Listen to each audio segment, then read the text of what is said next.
Good afternoon. It's my pleasure to welcome you to a lecture in the School of Architecture lecture series. My job is to introduce the first speaker to the lecture. First, I want to point out that one of the things we try to do at Notre Dame is to make sure that we know what's going on in the university as a whole, that we're not an isolated unit. And so I'd like to point out that we have as one of our, in the audience, the provost of the university, Dr. Parrish.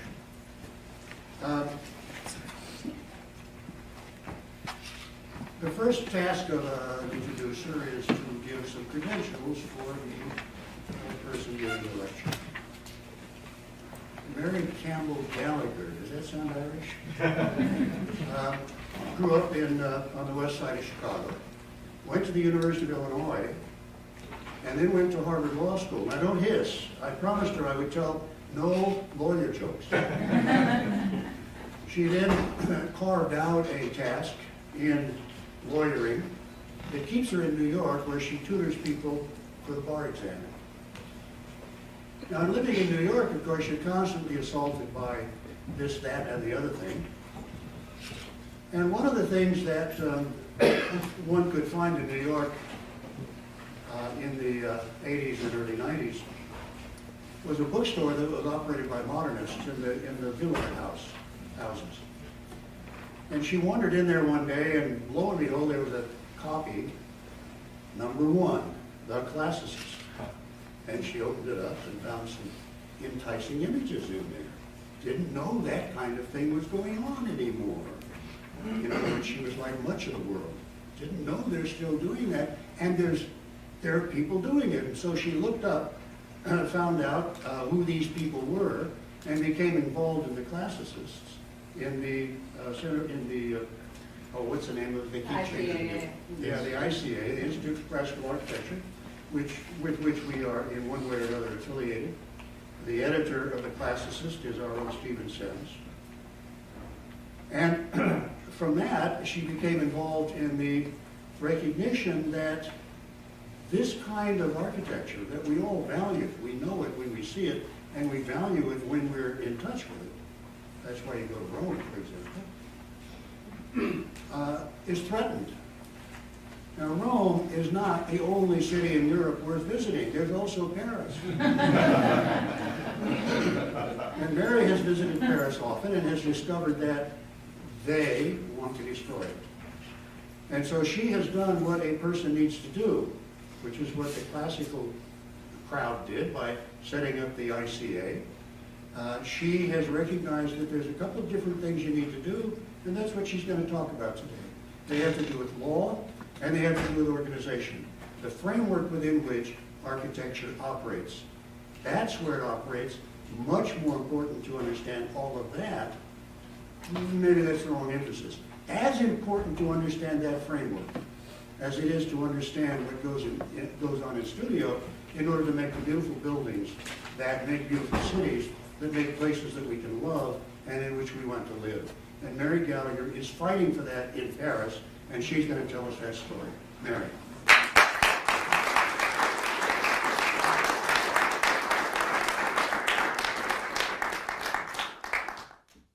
Professor Westphal, Dean Lykoudis, Professor Westphal, members of the faculty and students, and visitors from the Berkeley office. Welcome. It is a pleasure indeed to be here at Notre Dame, and especially to be here at the School of Architecture of Notre Dame, because this is a school where some people believe, as I have heard Professor Westphal say, that architects are people who build cities. And as others, of course, believe, that architects are people who build beautiful buildings. However you slice that, beauty is important here at the School of Architecture, along with firmitas and commoditas, of course. Now, Paris is special.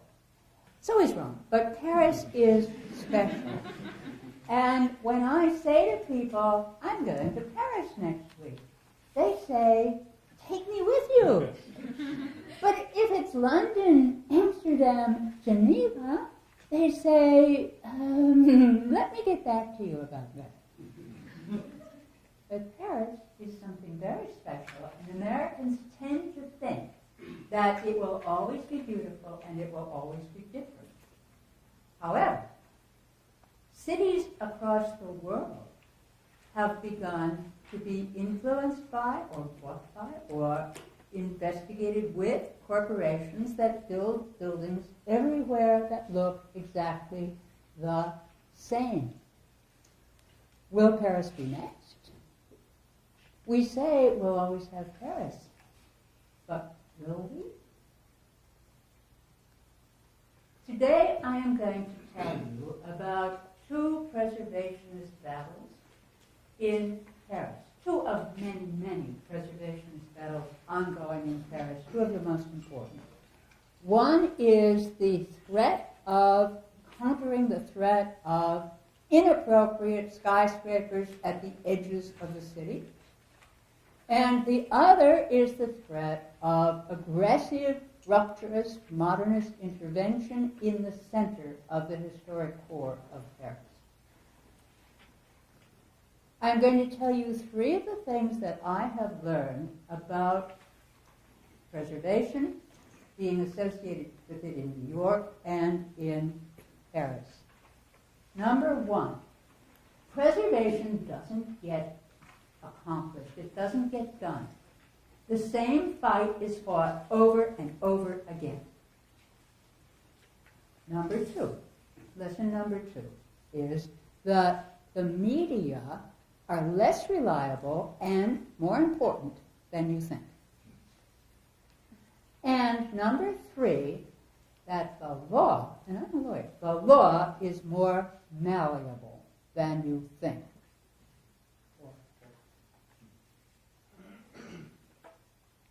Finally, today, I hope to be able to enlist you in an organization we are forming called Americans for the Preservation of Paris, which will have a petition to be signed and will have a Facebook page, so it will be real.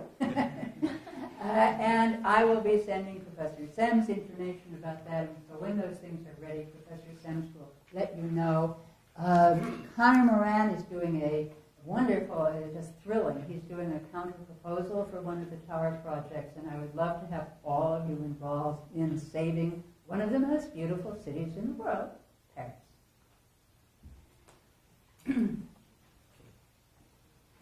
You've seen it. This picture is a little unusual. It's taken from the Institut du Monde Arabe, so it's from a different angle than you usually see. And that, of course, is the Pantheon here, and you recognize our friend, the Eiffel Tower, the Place de Roche with Victor Hugo's house over in the corner, the Palais Garnier from the end of the 19th century, and here's the Palais Garnier, but over here, this guy is the Tour Montparnasse, of which more in a minute, and the wonderful Eiffel Tower, and the good things about Paris. You all know that it's a place where you can have a good time and sit in a cafe, and it's a beautiful place to spend time. The map. The Seine River, as you know, runs through Paris and past the Ile de la Cité, which is here, which is where Paris began. And on the Ile de la Cité is the cathedral with the same name as this university, Notre Dame. In addition to much else, that cathedral is also a tribute to preservation, since when Victor Hugo published The Hunchback of Notre Dame in 1831, the cathedral was falling apart. It was in ruins. And so he contributed to the preservation of the cathedral. In the late 19th century, the Emperor Napoleon III and the Baron Haussmann destroyed the medieval villages of Paris. But before leaving this graphic, let me just tell you that what we have here is the first, second, third, fourth neighborhood, or arrondissement, as it's said, of Paris, and they run like in a sort of snail-like pattern. So I'll be telling you about something that happens in the 13th, something in the 15th, something in the 17th, and referring to these neighborhoods or districts by their numbers. In the late 19th century, this was what Paris looked like in the early 19th century, and Baron Haussmann and the Emperor created the Paris that we know by boring and digging and forcing roads through the medieval villages.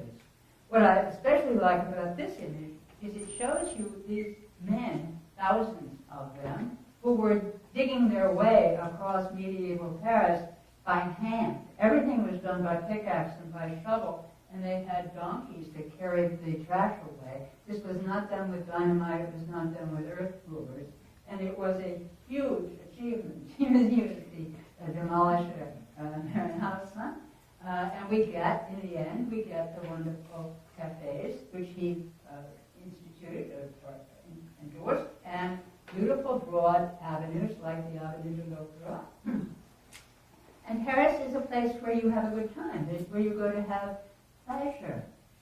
Edith Wharton has one of her characters say that Paris seems to be a place that was designed for the delight of its residents. French food is not just for nutrition. And Paris is not just for housing and transit. It's not just functional. And that's why everyone wants to go there. It makes us feel good. Now, some say that what the German army did not do to Paris, the French are now doing to themselves, which is, of course, what I'm here to talk about. But as for what the Germans did not do, I recommend you see the wonderful film called Diplomacy, which will be in Chicago in November. It's about the decision of General von Clowitz in the summer of 1944 not to obey Hitler's order to destroy Paris. Good movie. As for what the French are doing to themselves, I will start with the preservation battle against inappropriate skyscrapers. Paris has had legal height limits for hundreds of years, off and on. The average buildings are 6 to 8 stories tall. Skyscrapers may be appropriate, I think, in some cities, like New York, but they are a threat to the delicate human-scale beauty of Paris.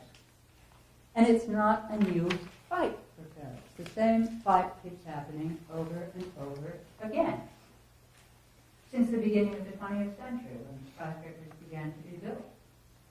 Skyscrapers were built in the suburbs of Paris much more easily than in the center because people know that Paris is special.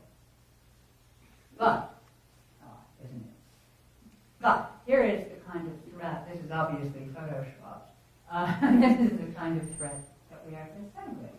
But in 1925 already, Le Corbusier in his Saint-Voisin proposed getting rid of much of the right bank of Paris and building skyscrapers there. He didn't get to do that, of course, as you know, but the proposal was there, and other architects made similar proposals. Then, after the war, the 1950s, 60s, and 70s, modernism took hold in the planning department, and the planners wanted to build skyscrapers, and they did. The skyscrapers in Paris are sort of along the edges, and this one is in the 15th arrondissement, and it is a disaster, a disaster from the point of view of beauty. Now, nobody will tell you that these buildings are there. They're kind of like the idiot in the attic that nobody wants to talk about.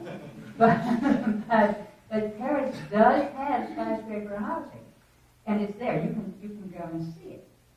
Now, in more recent times, in 2007, Bertrand Delanoë was re-elected as mayor of Paris, and he no longer needed the Greens in the city council in order to get skyscrapers put through.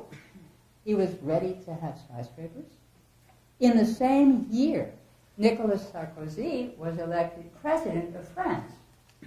And one of the pronouncements, he made a lot of pronouncements, but one of the pronouncements that he made early in that time was that Paris needed skyscrapers, just like Manhattan. he quoted Céline, who says, our cities are all crouched down, but New York, theirs are standing up straight. And that was what Sarkozy wanted to have. I read that, and I thought, this is shocking. He wants to put skyscrapers in Paris? What a horrible idea. I was absolutely astonished. And I told traditional architects, maybe Phil, you were around and saw these interchanges on the internet. I what's going on. I was like the Chicken Little of the Paris Horizon. What they're doing to Paris. And the response was, well, yeah, that's what's happening every place. There's nothing we can do about it. And I was not willing to take that. I wasn't willing to sit still. And now, we're past 2007 by some time, and now I keep thinking to myself, well, this is really a very difficult battle, and it might not get won, and you have other things to do, and why not just do those other things? But I find it's just an irresistible fight. So, the same preservation battle, fought over and over again, including the 6 skyscraper projects at the gates of Paris, because in July of 2008, Delanoë managed to propose, and of course the groundwork had long since been laid, there was tremendous support for it in the Socialist Party, which is his party. He managed to propose in the City Council of Paris that there should be 6 projects around the gates of Paris and raise the height limits at the edges of Paris. 6 skyscraper projects and raise the height limits at the edge of Paris. And this was passed by the City Council. So there had been, after the Tour Montparnasse was so unsuccessful in 1973, in 1977 the President, Giscard d'Estaing, had forced through a height limit for Paris of 100 feet in the center and 120 feet on the perimeter. And that had lasted for 40 years. But the same fight gets fought over and over again. So it didn't last forever. It lasted 40 years. 2008, the Paris City Council changed that, said we're going to have 6 projects of skyscrapers plus 120 feet. We'll go to 164 feet around the periphery. So we're going to change the law again and allow for the skyscrapers. What are the gates of Paris? Well, Paris was a walled city. And as it grew, it would go outside the walls, and the wall would be torn down, and then there would be another wall, and then it grew beyond that wall, and that wall was torn down, and there was another wall. And so now we are finally at the outer edge, which is the periphery, the 8-lane highway at the outer edge of what is now the Paris, so-called Paris inside the walls, which is Paris inside the periphery. And the gates of the last of those sets of walls, those gates are the gates that are being referred to. The last sets of walls were built in the 1840s for defensive purposes. There were gates through the walls, and we still talk as though those gates were there because that's how we refer to the openings at the outer edge of Paris. So the map that I showed you has on it the the map that I showed you has on it, as I said, the different arrondissements, and those are where the gates are going to be built. 2 million people live inside the gates, inside the periphery right now. Another 10 million live outside. Some of those are very rich, of course, but many of them are poor North African Muslims, and there's a lot of unemployment and crime in the modernist high-rise cité, which are the buildings along the outside of Paris. Anything you don't like about suburban development in the United States or about what's on the outskirts of the city, highways, big box stores, you can find on the outskirts of Paris as well. The first proposed skyscraper, that's our Tour Montparnasse, of course, the first proposed skyscraper is to be in the 15th arrondissement, and it is the Tour Triangle, so-called. The gate, again, the gate of Versailles is in the city of Versailles, and it was proposed originally in 2007 by a major real estate corporation, Unibail. This makes it typical for the skyscraper projects. It's the project of a major multinational corporation called Unibail. It operates, it's the largest real estate company in Europe, and it operates in 14 different countries. It proposed having this project.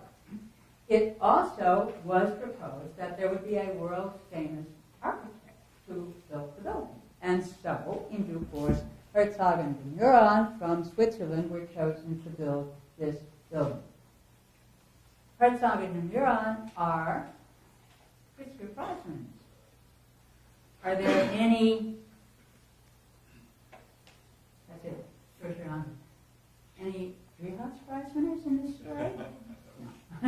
No, not right now. So this was designed, the Tour Triangle was designed by Herzog and de Meuron. This is the typical story. Huge corporation, multinational corporation, world-famous architects, Pritzker Prize winners, and a very, very tall building. In this case, 590 feet tall building. It would be 40 to 48 stories tall.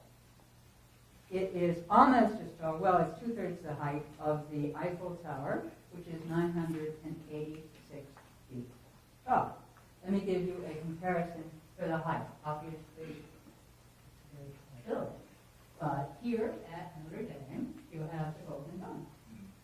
And counting the 19 feet of the statue of the Virgin Mary at the very top of the Golden Dome, you have a building there that is 687 feet tall.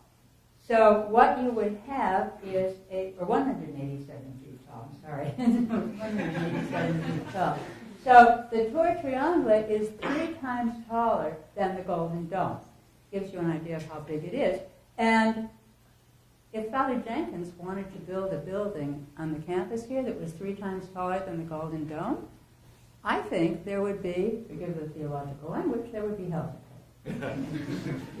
So, polls say that the Parisians don't want skyscrapers either. There have been many polls, and 63% of Parisians say no to building skyscrapers in Paris. Indeed, Mayor Delannoy said during this discussion in 2008 at the City Council, he said, Parisians are uncomfortable, these are my translations, Parisians are uncomfortable with the very idea of high-rise buildings. Polls say so quite clearly.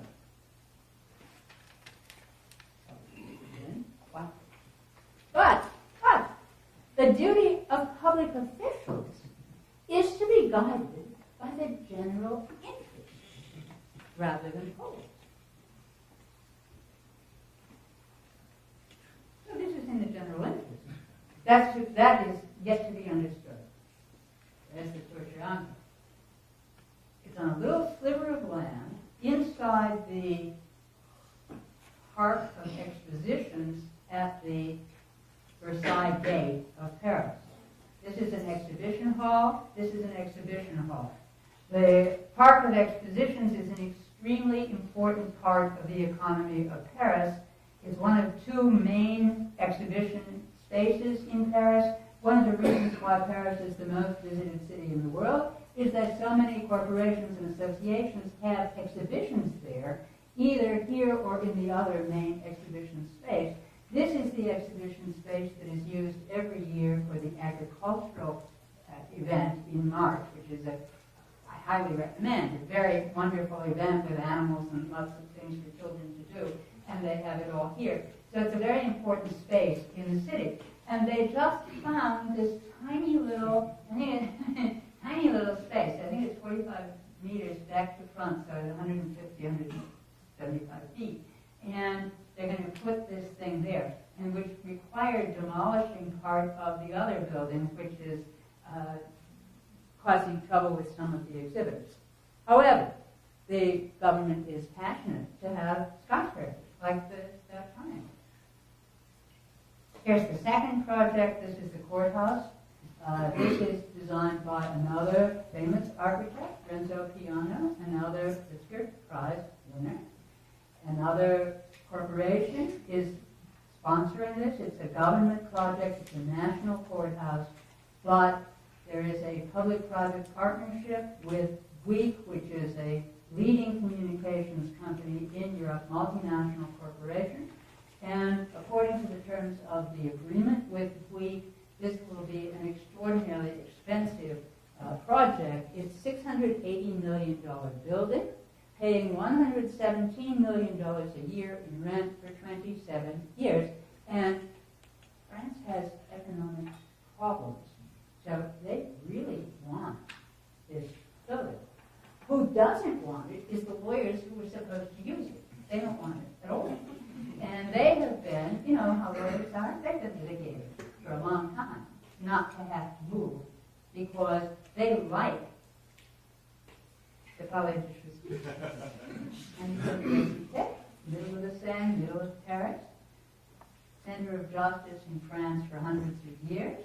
They like it there, and they do not want a 45-minute commute out to the edge of town to use this new skyscraper. There's another scene at the Palais de Justice. Now, the third one is really a treat.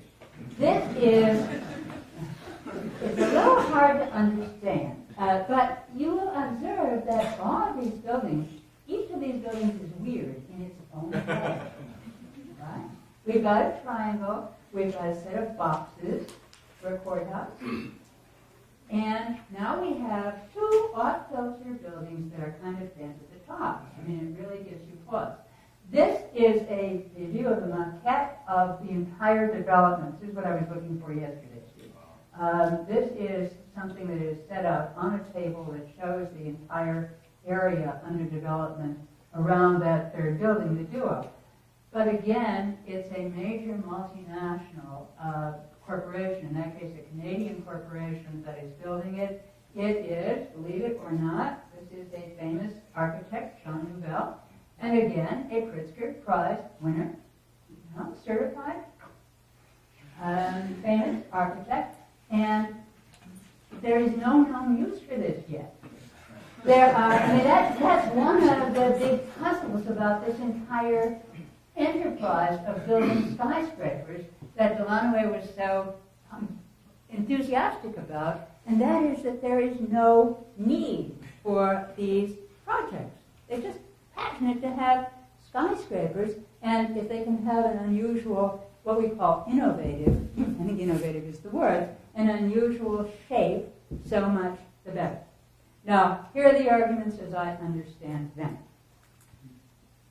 The arguments against, I think you look at the pictures and you understand the arguments against, right? I can go further, but they speak for themselves. But why would anyone want to have these buildings? Well, when Delanoë introduced, reading the transcript is sort of an interesting experience. When Mayor Delanoë introduced the tower projects in the city council in 2008, he talked about housing for young families with children. A big problem in Paris, no doubt about it. But as I reread that section of the transcript this past week, I wondered whether he thought that that applied only to some housing on the edge where the height limit is being raised, and not to the tower projects, which are not for housing. And they can't be because you can't build social housing in 50-story buildings. So I don't know whether he really considered that an argument, but I will tell you anecdotally that I talked to a lot of French people who think that the skyscrapers planned for Paris are for housing, and therefore they're probably a good idea because they think you can get more people in that way. Second argument of Delanoë, when he talked about this in the city council, I think is more serious. And that is the competition, the global competition among cities. That, I think, is a more, it's not a serious issue to me, but I think it's a serious issue to many people. And in one sense, it should be. The competition competition among global cities is a problem for mayors that they appear to attempt to solve in part by building skyscrapers. Now, one reason that this is an effort that is made is that nowadays cities are more important than countries, more economically powerful than nation states. According to McKinsey, more than half of the global gross domestic product is produced by 380 cities, not countries. And the cities by far outproduce the countries they're part of. So it's the cities that are negotiating with the multinational corporations and hoping that by building skyscrapers and doing other things, they will be able to attract corporations to the city. The buildings should be as big as possible. The Burj Khalifa in Dubai at the moment is the tallest one, 2,716 feet. But worldwide, more than 100 skyscrapers at least 984 feet tall, that's at least 65 stories, are under development right now. And if you looked at London recently, you know that a lot of them are there. So the competition among cities to attract corporations is one of the things driving the impetus to build skyscrapers. The ones that are in progress now in Paris, the three that I have shown you, are certainly not a response to market demand. They don't need more offices. And none of these buildings, except for the courthouse, different story, but none of the buildings in the discussion are argued for as response to demand. It just does not exist. And the building in the third one that I showed you of Jean Nouvel, no talk of even what it's going to be used for. So they're not a response to market demand. In addition, problem is that I don't think corporations are going to move to Paris just because it has skyscrapers. It's a language. There are other questions. On Monday night, I told Professor Sense about this. On Monday night, Monday night, I saw French television news, and there was the Prime Minister of France speaking to an audience in the city of London. He was speaking French. And he said, in English, he said one sentence in English, which is, "My government is pro-business." So he wanted to persuade these bankers and investment bankers and so on in the city of London that they should be doing business in Paris. I mean, this is just doing business. This is not occupying a skyscraper, but doing business in Paris. And one man stood up at the end of his speech and said, British gentleman said, "What are you going to do about the 35-hour week?" Which is, of course, part of the pride of the Socialist Party in France. Now, in fact, people in France work more than 35 hours a week, so in fact, it's probably more of a problem of advertising than of reality. But that's the kind of advertising, the kind of thought about France that will keep people from going there, whether it has skyscrapers or not. Skyscrapers aren't going to overcome the idea that there's a 35-hour work week. Skyscrapers are not going to overcome the idea that if you have 50 employees, you have to have a press and a union and all kinds of other regulations that are going to come down upon you. So they aren't going to solve their problems with skyscrapers. In addition, there is the difficulty about skyscrapers that they don't last very long.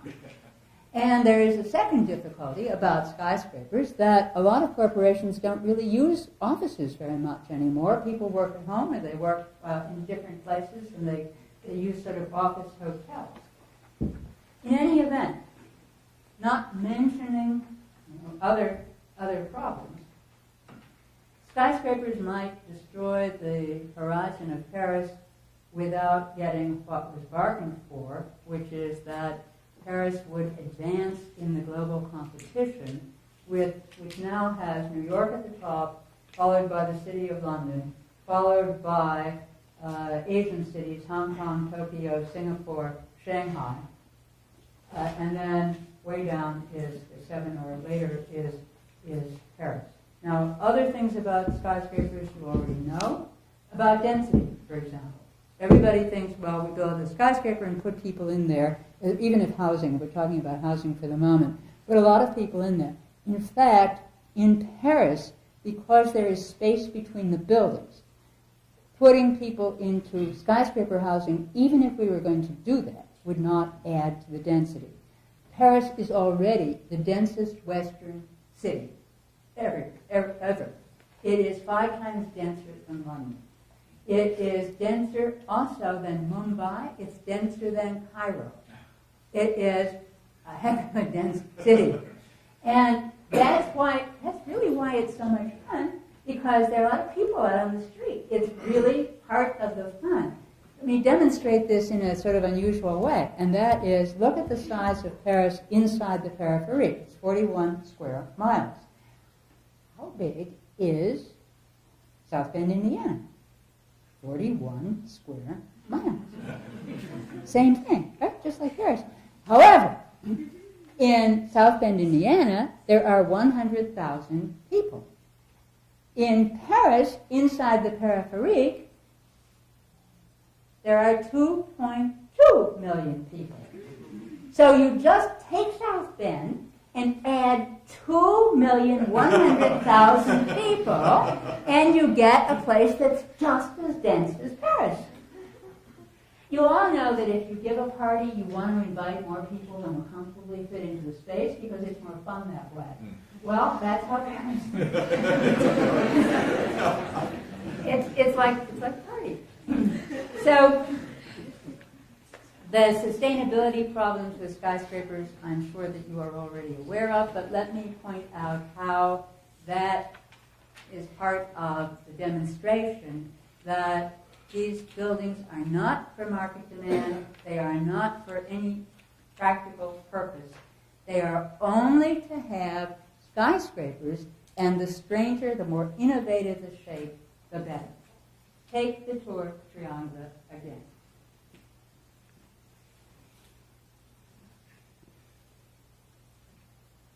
Take the Tour Triangle. Okay. Originally, this building, or the building, that was going to go into that sliver of land, was supposed to be for a hotel or conference center because the exposition park could use a hotel or a conference center. So far, so good. So these instructions were given to Herzog and de Meuron, who went off with their instructions, and came back with the triangular design, which at first they claimed would not throw any shadows on surrounding buildings.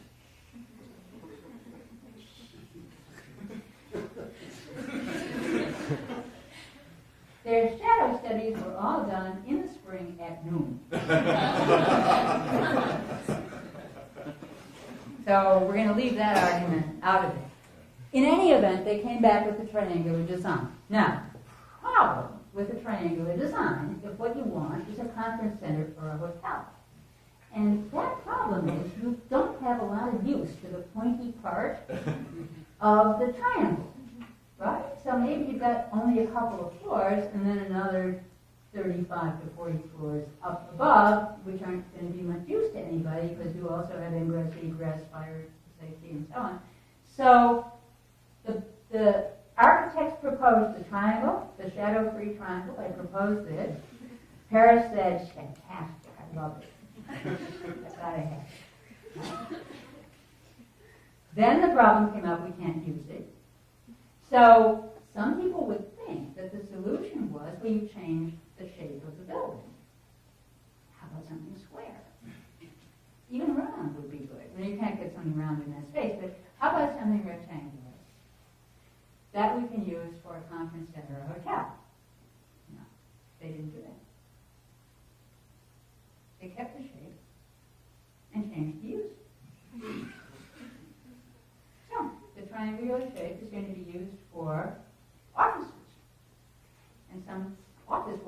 go up in that funny part. And the exposition part still needs a hotel and a conference center.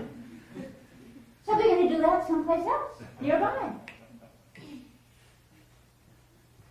So my assertion is the heretical claim that the only reason this is being built is so that there will be an innovatively shaped skyscraper in Paris.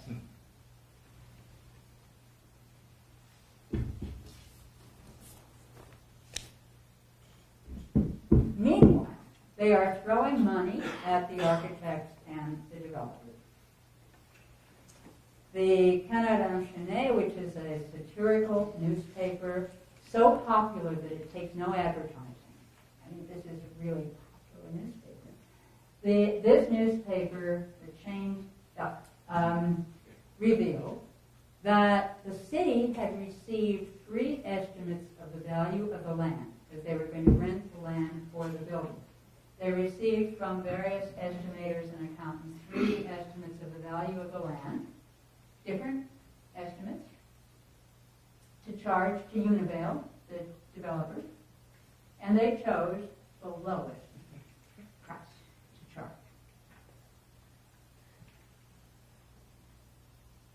You might also think that instead of just negotiating with one company, Univale, they would go out and get a competitive bid going and see who could build the best building there and for the best price. No, they negotiated only with Univale. And you might think that they would hire experts in real property matters to negotiate with Univale. No. Did they have their own lawyers negotiate? No. They had their city planners negotiate the contract with Univale, which is an extremely, from everything I have read, an extremely disadvantageous contract for the city. So the story of the towers is a story of wanting to build skyscrapers, wanting them to be innovative, wanting them to be designed by famous architects, and not making many other demands, like a prophet. That's what they wanted. And that is all that I have been able to see, and I've been thinking very seriously about this. I have entertained a number of different theories about kinds of taxes that the city might get from these buildings and so on, and nothing winds up being coherent except that they just want skyscrapers by famous architects in unusual shapes. This suggests that what they are after is the Bilbao effect. As you know, Frank Gehry designed a museum, the Guggenheim Museum for Bilbao that opened in 1997, and it was a very unusual design, and it has enormously helped that formerly very low-income area of Spain, had a tremendous effect on tourism in the area, and added an approximate 150 million euros in a year, which is more than $200 million a year, of income of gross domestic product, and maybe 50 million euros of taxes for the area. It was very deeply subsidized by the European Union, and so I don't really know how the figures come out at the end, but many cities look at what Bilbao did by putting the Gehry Museum there and say, I want that too. I think Paris is already Bilbao, but they've already got their Bilbao. But I think that when you look at the consistency of famous architect and odd design, innovative design, that what they may dream that they are going to get is extra tourists and extra benefit from having innovative architecture and somehow produce even more tourists than we already get. That's the only supposition I have at the moment. Fooling for this. So there's the Burj Khalifa and there is Bilbao. Gehry has done this several times. Some of them successfully, some not so successfully. No? And other cities have tried to do this. It's what I call a savior building. Actually, the Renaissance building in Detroit was supposed to be a savior building and save Detroit. Well, you know how that worked out. The Cooper Union in New York City has a huge Tom Maine, enormously expensive building by Tom Maine that they thought was going to attract all sorts of donations. Instead, it has put the school very deeply in debt so that they are now having to charge tuition for the first time. So sometimes the Bilbao effort pays off, as in Bilbao, and a lot of times it doesn't work. Like that. This is part of the SOS Paris, the organization I belong to, and the others opposing the building. The second preservation battle I'll tell you about today is that concerning a central Paris structure and an effort to build there a very aggressive modernist intervention. The Towers campaign, I think, illustrates misguided thinking, certainly not democratic thinking, because the people don't want that, but very misguided thinking using the city as a kind of a business entity which can brand itself and promote itself by having a certain sort of architectural cachet. For that, public relations has been extremely important. So that's one of my main points today, is how important public relations can be, much more important than you might suppose, and how important the media are, and they are much more reliable than you might think, and how malleable the law is. Because remember, the city council simply changed the limits. You think, well, we've got height limits, we had them for 40 years, Valéry Giscard d'Estaing got them for us, but they didn't survive. They can be changed by the city council.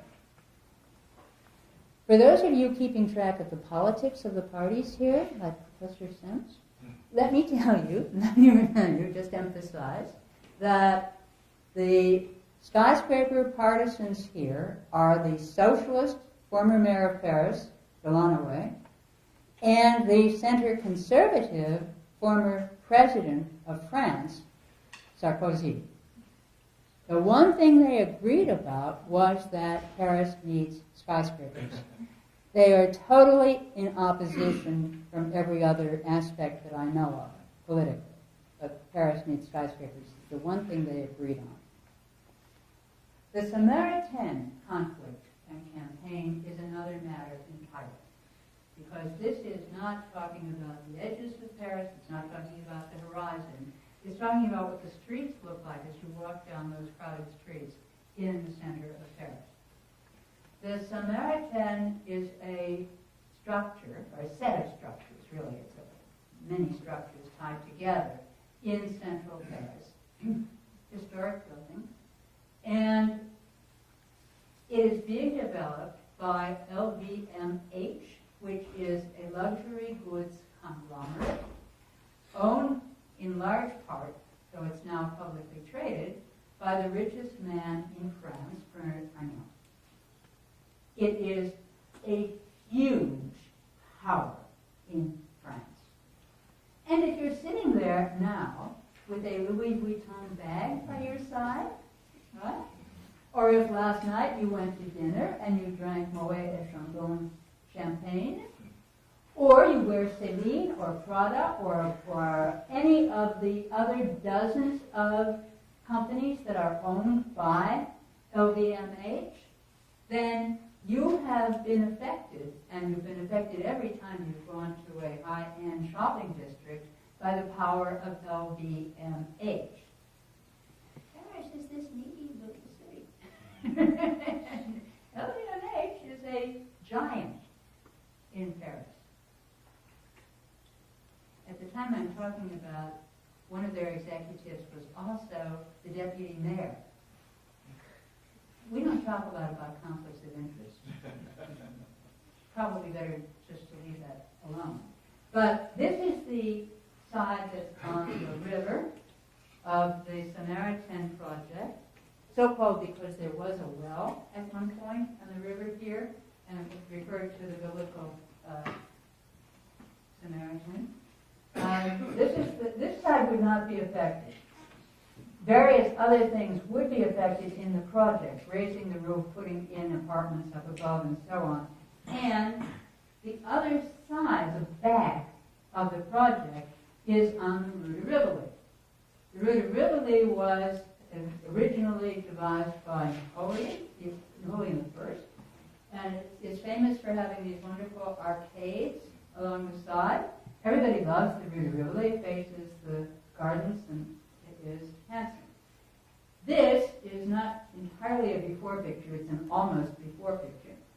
This almost before picture shows the 17th, 18th, 19th century buildings that were on the back of the Samaritan lot in central Paris. That, you like that, right? Got famous architects. You know what? This is what the famous architects, Pritzker Prize winners, did I mention that? This is what. How many living and practicing Pritzker Prize winners aren't there? We've run out. Maybe 27, 28. Anyway, this is by a Pritzker Prize winning Japanese group called Shanghai. And LVMH had hired them to revise and redo the Samaritan project. And they got the wonderful idea of tearing down the 17th, 18th, 19th century buildings on the Rue de Rivoli, and instead using this undulating glass surface there, which would be 7 stories tall, may not even look as tall as it is, 7 stories tall and 265 feet long, which is like a New York City block. So that was what they wanted to do. You may wonder, well, did the city let them do that? And the answer, of course, is yes. Yes. The city gave them a demolition permit, and the city gave them a construction permit. Of course. I think I mentioned that the associate mayor of the city was an executive of LVMH. Maybe that's, I don't know what it meant, but in any event, they did it.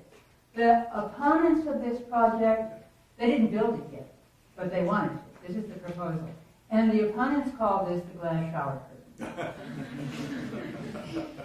Now, on May 13th of this year, the Administrative Tribunal of Paris, to the shock and dismay of many, gave the preservationists who opposed this project a solid win, and said that this project was not in accordance with the local urbanism code, and therefore rescinded the demolition and construction permits. This places it legally in a position where the city and the builder, LVMH, can take an appeal into another part of the Administrative Tribunal, and from there it goes to the Court of Appeals. But in any event, the decision on May 13th was a spectacular surprise. The Samaritan side on the Seine, as I said, would not be affected. After LVMH had already destroyed the Rivoli facades, the Administrative Tribunal gave us this very nice win. The media, that's what we found now. Right? They'd already destroyed much of the building. The media, I started out by telling you, are more important and less reliable than you may think. here's where the public relations fun begins. And research here comes from an art historian in Paris, and Didier Wilkner, who read all the newspapers and read the press releases and put it all together. He also looked at a report in one of the big newspapers in 2010 in which LVMH's Public Relations Council said, quote, "In case of lawsuits, a magistrate will hesitate to go against public opinion." And he went on to say, when a party is a major advertiser, it's vulgar to say so, but it makes it easier. So, on May 13th, the Administrative Tribunal said that the proposal was dissonant.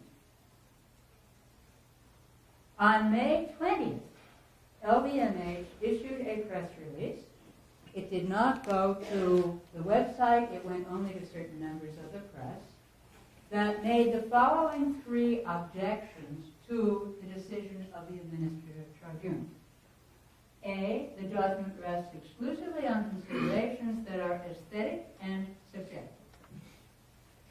B, the architects concerned are among the best reputed in the world and have won the Pritzker Prize. C, the decision is contrary to the modernity necessary to the city and would have prevented the construction of certain of the most important monuments in Paris, like the Eiffel Tower. So, three things. A, the decision is based upon aesthetic and subjective considerations. B, the architects are great and famous and have won the Pritzker Prize. And C, the decision is contrary to the modernity that we want for the city and would have prevented the construction of very important monuments that we now have in Paris. So we cannot apply the preservation law in its literal terms, and the terms really were applied quite literally because the preservation law says we have a size of a certain kind, a volume of a certain kind, we have materials of the following kind, we have plaster, we have stone, and was quite specific, so that I cannot understand calling it merely aesthetic and subjective. But that's what LVMH said the decision meant, that it was just subjective and aesthetic, they're famous, and it's not being modern, which is what we want. Now, rightly sensing a threat to all they hold most dear, the Academy of Architecture, which is composed of leading modernists and star architects, immediately jumped on this bandwagon. And they argued, are you going to be surprised when I tell you they argued the same 3 points? Are you going to be shocked? Is this going to horrify you as it should? So the leading architects, a prosperous group by and large, the leading architects, including Jean Nouvel and Renzo Piano, announced that the court was using aesthetic criteria and being subjective. And the plaintiffs were advancing the frozen preservation of the patrimony. And in a vivid demonstration of the role of corporate public relations in preservation debates, the ties of these star architects to the corporate patrons were not, of course, revealed. They claimed the court's decision is incompatible with a modern vision of the city. One newspaper after another produced analyses, reports, op-eds, commentary.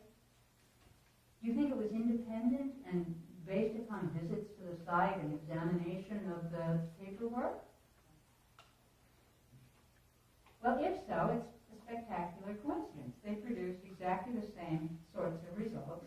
Christian de Portzenpark published an op-ed in Le Monde that brought out the old chestnut about Paris becoming a museum city.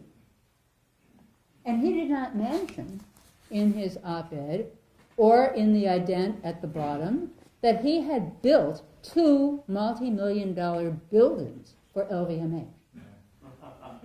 One in New York and one in Paris.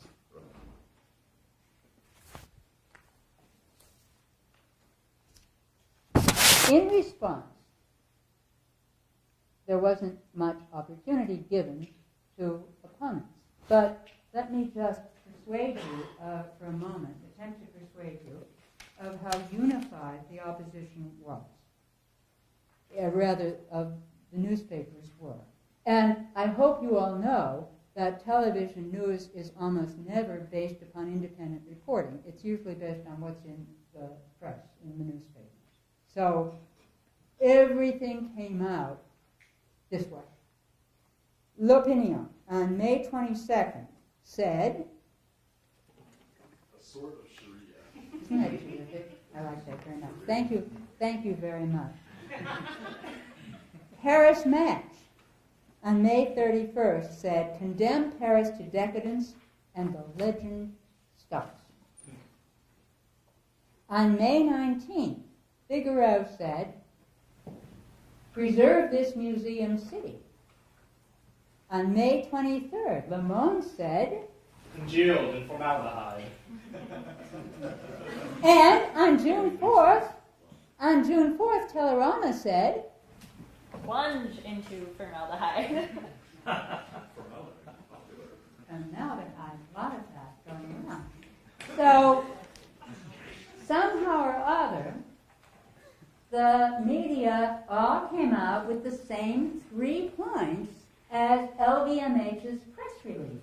But the opponents have the internet. It's true. The opponents have the internet because they did not get to publish, and they're supposed to have in France the right of a response.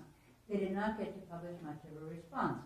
Alexander Gehry, who is a professor at the Sorbonne and the president of one of the litigants, SPPEF, the other one being the group I belong to, SOS Paris, Alexander Gehry did publish a very good op-ed in which he said that this is the voice of the people that is being heard and not just a subjective or aesthetic response. And it was a very nicely done response. But there's really no ongoing head-to-head, point-for-point debate.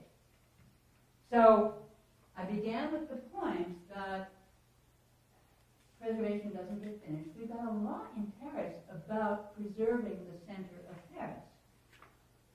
So we would think that that was sort of there to be used and to protect the Rue de Rivoli. But that job has not gotten finished. And I said, public relations and the media are less reliable and more important than you think. And goodness knows that if the media are going to produce the big guys' press release point for point, they're not so reliable to go out and do independent reporting, which we imagine them valiantly going out and doing. Doesn't happen. And I said the law is more malleable than you think. Let me speak to that for a moment. In this case, the administrative tribunal followed the advice of the public representative, public advocate in the court, who gave the analysis that I have told you about, that it was that the proposal from SANA and LVMH was dissonant, it was not in accord with the local urbanism plan. That's what the administrative tribunal decided in accordance with that report. And now it's on appeal. Fingers crossed. We are told that the decision will come down on October 16th, that's next week. Now, in the meantime, we have another public representative in the court, and that public representative says, you know, there's been a lot of media talk about this. We want to de-escalate the talk. You know how we do that? We do that by deciding in favor of LVMH, right? And she says, we're going to make it much less controversial. She says, look, that this thing is not dissonant. It is in harmony with all of those 17 17th, 18th, 19th century buildings in this area of Paris. What? Because it's glass, and those buildings will be reflected in the glass.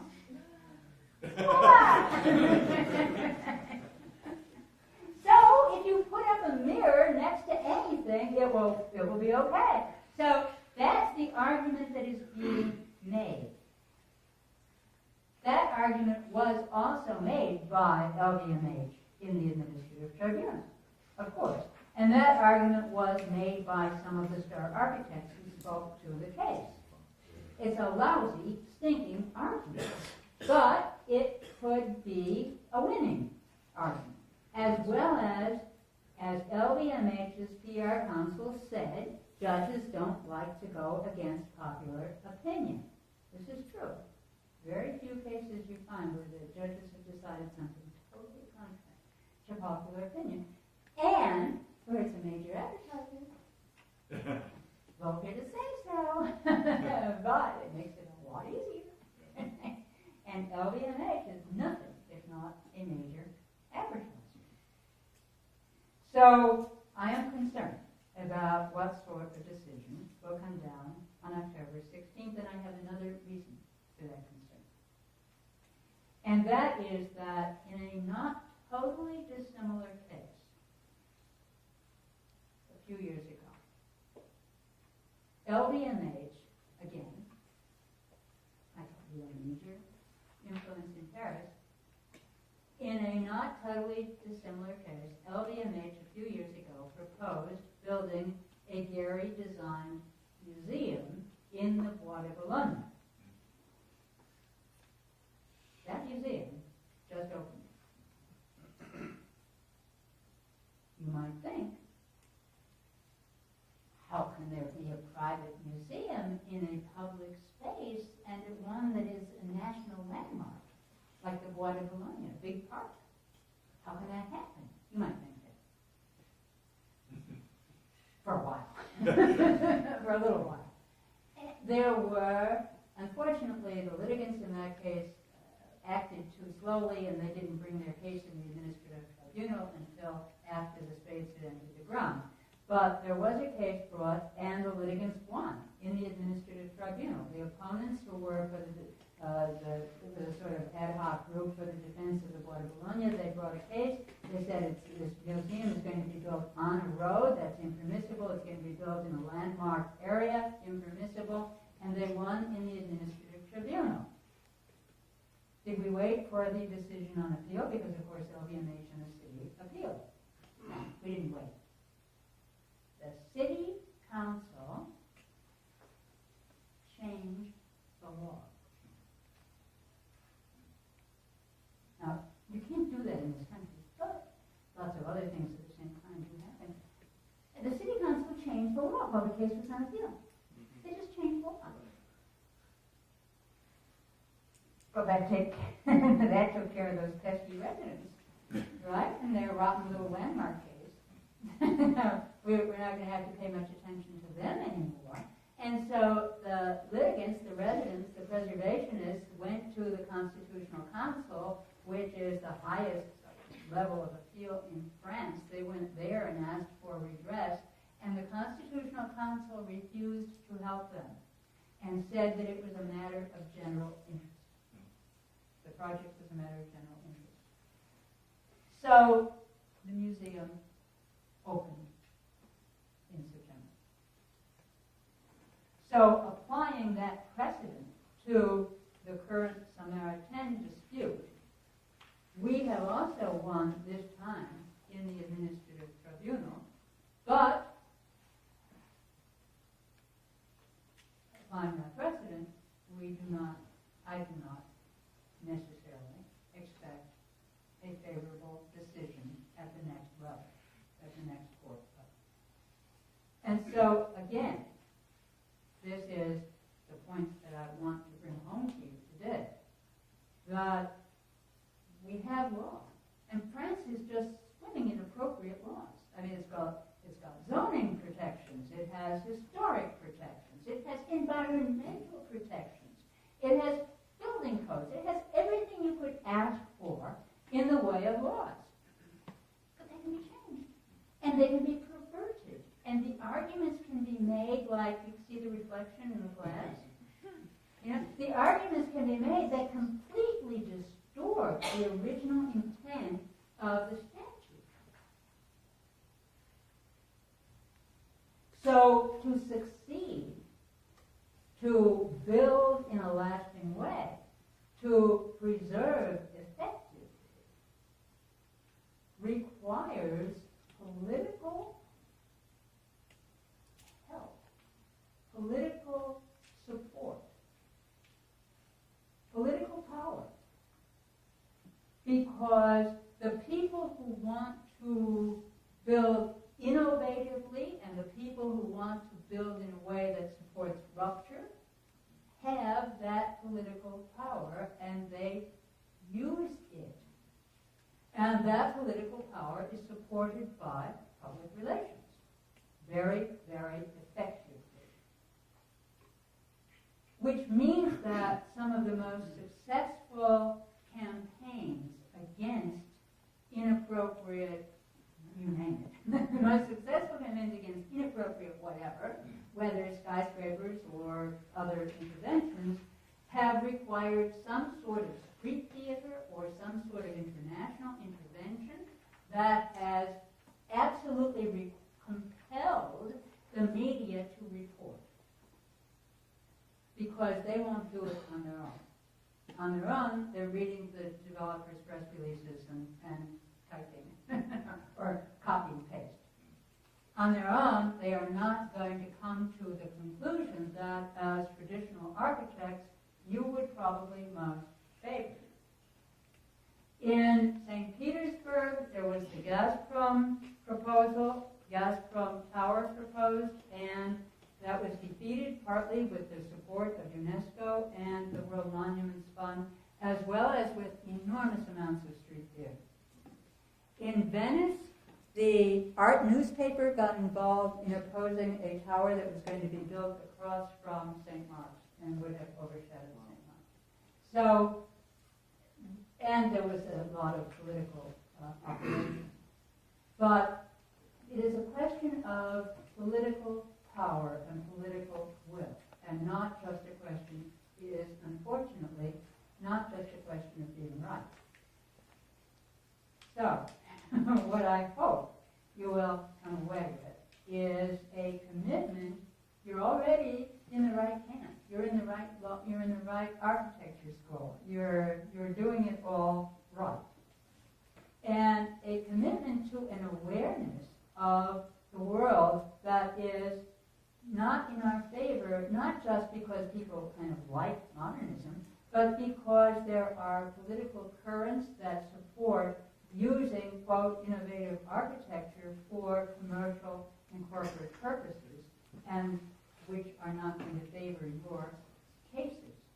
So to develop the cases that you want to make and to win the campaigns that you want to win requires an awareness of the law, an awareness of the beauty of the places that are worth protecting, an awareness of what could happen, and no one would want it. It says, here's the Paris that they're promising us.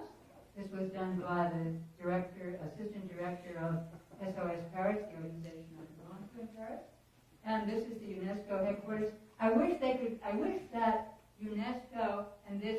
UNESCO would save us, but they're in Paris and it's going to be, that's a tough one. This is a demonstration against the Tour Triangle. This is our deputy secretary, Christine Nedelec, and the banners against the Tour Triangle. That's what it takes. It takes very, very concerted, powerful media and political support. A pleasure to talk to you.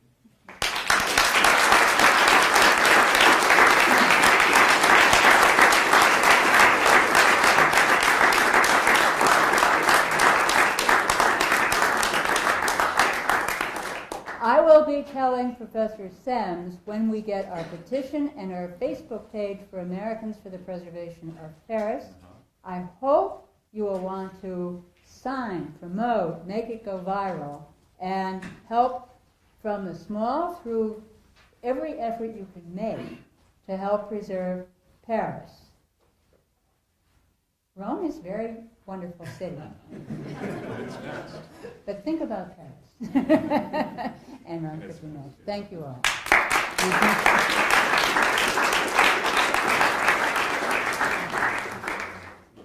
Ms. Gallagher would be pleased to have questions. It helps to sharpen your understanding and her understanding. So are there questions? There's a reception. Yes. And afterwards there's a reception, but not until there's a discussion. Right. Thank you. Yes, sir. I have a quick question. Louder, please. My question is, there are other companies like, there are a few other companies like LVMH, which is so huge, but other figures that would be in a similar light who have chosen to do architecture that's not a glass shower curtain. Like Ralph Lauren in New York City built a new women's store across from their historic original I'm sorry, store. would you say that again? Ralph Lauren in New York City built a new That's store right. that's in Right. a new traditional design because Right, it was one city and built- traditional is kiss his feet, that's exactly right. Yeah. What do you think it would take to, I know obviously LVMH is quite a bit larger and on a sort of power trip in what they're doing, but to get companies like that on board with the idea that they can be successful using a more traditional approach to their architecture, because I don't think it's going to, That's a wonderful people question. still buy things. Right. As I understand your question, let me see if I said it correctly. As I understand your question, it is, given that some other companies are using traditional architecture as a branding device, if we can use that expression, choosing to use traditional architecture, what would one have to say? What would it take to persuade the companies that are now using innovative modernist architecture to choose the traditional route instead? Yes. What do you think? I'll take part in this too. I want to go to the reception, but they won't let me go to the reception. I don't. Well, I just think it's funny because of the, Sorry?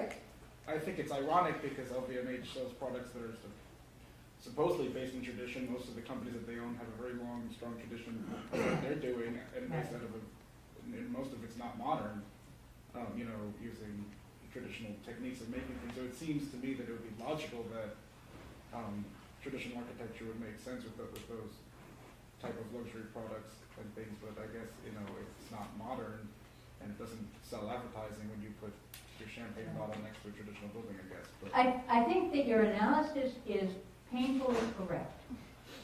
LVMH is, in fact, marketing itself as a bearer of tradition. This is absolutely true. And there was a very long article in the New York Times on Sunday about exactly that, which said that LVMH now believes that people don't just want initials on the products they buy, like LV for Louis Vuitton, but they want to take part in heritage and patrimony and artisanship. So you're entirely on target there. The question then becomes almost a dollar and cents question, I think, and that is, how do you get attention? Ralph Lauren did not get a lot of attention for that Madison Avenue store with its kind of French atmosphere. You actually got some negative attention. Yeah, he got some negative attention. He got Preservation. one very nice report in the Times from sort of a guy I love his there, right. But a lot of negative attention. And so the question is then, we come back to the media. How will positive attention get focused? Because if LVMH left the 17th, 18th, and 19th century buildings on the Rue de Rivoli, the media would not report, hero LVMH leaves buildings alone. That's not news. That's nothing to do with it, right? What would you suggest to Treehouse Award winners rather than the Pritzker, because in some way, Treehouse Award are very prestigious people. They That's have right. international standing. They Yeah. get a very, very important award. And I think you are right when you say that the tension is not, I would say, well, because the tension is something you can create through Media. Yeah, so You can pay for it. but That's what- right. If what you is want it? Yeah, but what is it? It's not just writing or internet. There's a kind of trick there. Do you know the trick? No, I'm here with people who are really good at the internet. Much better than I am. I don't know. You're entirely right, and I've been asking you for some time about why is it that there aren't more traditional architects in France? And I've been asking everyone here that I've talked with the same question. There are actually. 5 or 6? No, 7? 8? No, but there is. We want their names. We don't know. Right, we want their names. We want the name. We want their email addresses. In Europe, there are many, and that's why it was so surprising when, it was so surprising when Queen Harry came out, because he was a traditional architect for a long time Mhm. in a very small village in England, Right. and he was almost unhappy when Leon Krier kind of went and drew him out in the Nordic, because he had a lot of work. Right. And there, in many European places, there are very traditional architects, but they are not necessarily interested to get in these fights, Right. because they have that kind Yeah. of little, Right. they have like their business. And they do houses. They do houses and Right. they mansions and Right. they- and I think what's not existing, and I think what we haven't really been able to build up is a kind of real network or real Yes. kind of power basis. That's right. I completely agree. Now, in 2011, as you may know, Michael Mahaffey and Auden Eng came with the board of the CEU to Paris, and I arranged a meeting with SOS Paris and the CEU board in Paris, and we went and we toured the sites for these skyscrapers. It was a wonderful, wonderful occasion. And I said to them, as part of our indication of gratitude for your participation here, I would like to help you start a chapter of the CEU in France. That has gone nowhere. And I would love to have that happen. And if anything I can do, I would love to help with. But it probably takes lots of different things. It probably let me start over again. Only in the rarest instance does one thing do the trick. Normally, everything changes slowly, even when you think you have a lot nailed down, everything changes slowly, and it keeps changing, and you have to keep changing it, and so on. And so it's a combination of media, personality, celebrity, publication, litigation. Litigation does get attention, everyone knows. It's a combination of international support. I mentioned UNESCO, which I'm so sorry UNESCO is based in Paris, because it makes it so hard for them to speak out. All this is politics. I'm trying to get the World Monuments Fund in. We made 2 big efforts with them. I'm going to try again. It's a combination of celebrities, writing, popularity, protest, litigation, world interest, and you folks are world interest. Did you know that? Yeah. You are what I regard as world interest. Because the American world doesn't even know this is going on at the moment. You ask Americans, what about those towers in Paris? And, ask them, how about those Irish? And they can answer that. Yeah. How about those towers in Paris? Sir. How much is environmentalists being brought into this campaign? Because I think that's really an Achilles heel of the big towers. It is.